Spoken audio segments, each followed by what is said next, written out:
Hello, third grade, and welcome to Positive Action for today. We're going to continue looking at worry, we're going to start looking at the feeling of worry. In our last lesson, we looked at the feeling of anger. Now, I want you to think about a time that you felt worried. Worried is something that everyone does at some time or another.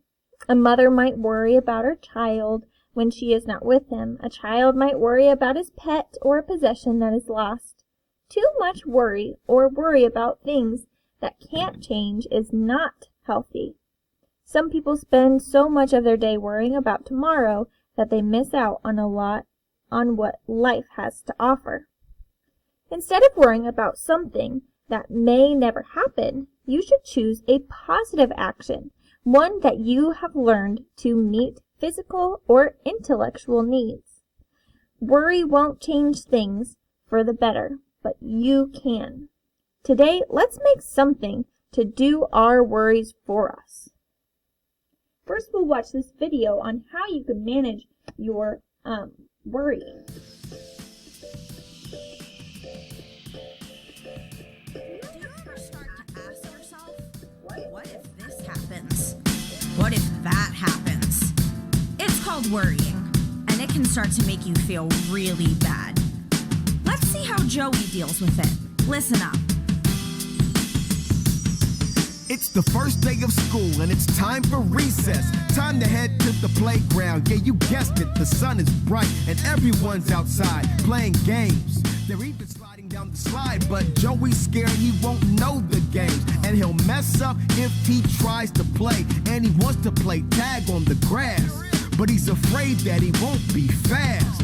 Some kids have a ball and they're playing, but what if he's not good at that game?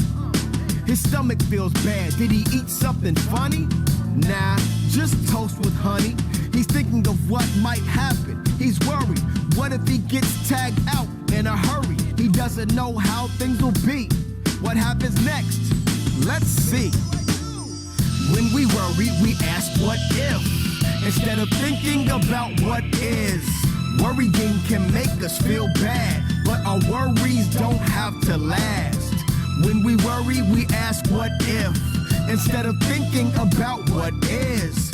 Worrying can make us feel bad, but our worries don't have to last. Joey's teacher comes by and asks, Joey, is everything all right?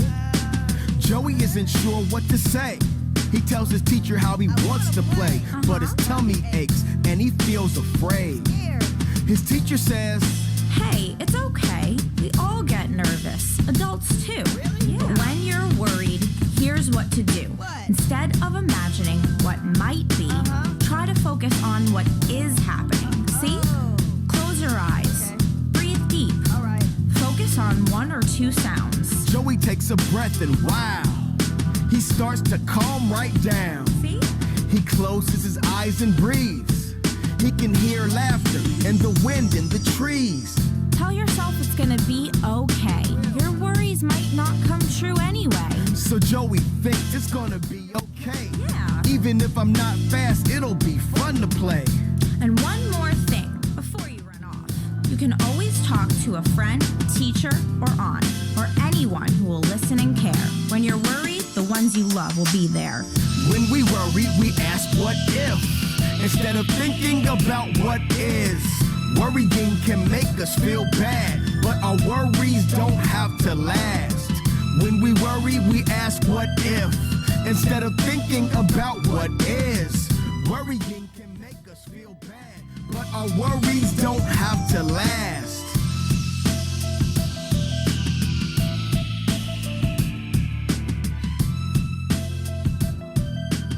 Now, just like they showed us in the video, there's some ways that you can help yourself stop worrying, because sometimes you can think so far in your head that you can't ever get out.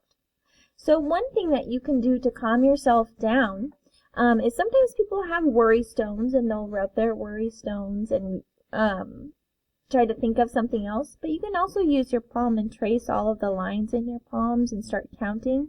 And each time you do a new one, you'll breathe in. So you breathe in, and then you'll breathe out, and then you'll breathe in, and then you'll breathe out. And you can trace all the lines on your hands. And then that'll take you back to right now. Remember, because if you're thinking what if, then you're probably worrying about something that hasn't even happened. But if you're tracing your hands, you're thinking, all right, right now I'm sitting down and I'm tracing my hands and that's where I'm at right now.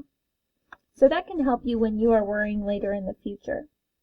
We'll continue looking at worrying and how to deal with that in our next lesson.